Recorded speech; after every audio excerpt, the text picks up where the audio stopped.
you went to MIT. And then, once again, you felt, just before that, you felt really isolated also.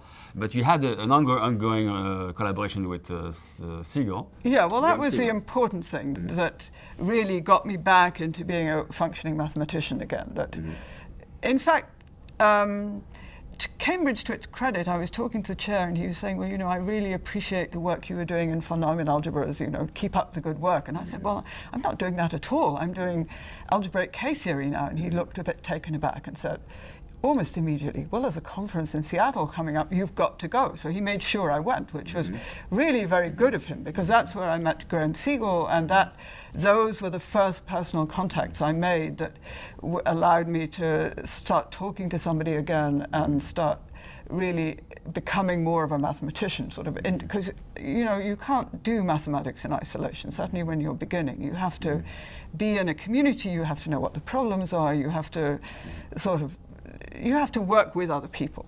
In between Russia and MIT, you had your first child, isn't it? I had my first child and my first job, and a lot of I was also very busy, earning the living and that kind of thing. First job at York. First job at York.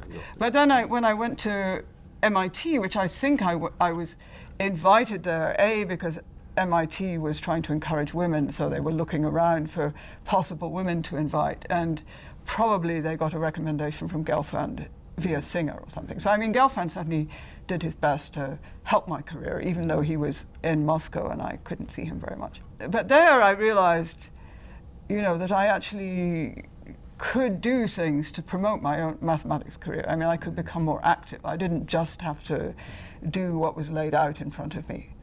So that was another important turning point. I went to Bott's seminar, I went to lectures by Gilliman, but those interactions weren't quite so important, I think, as, for one thing, being in a very stimulating mathematical environment, so I could see how, the kind of mathematics that was being done and feel part of an environment where real mathematics was being created.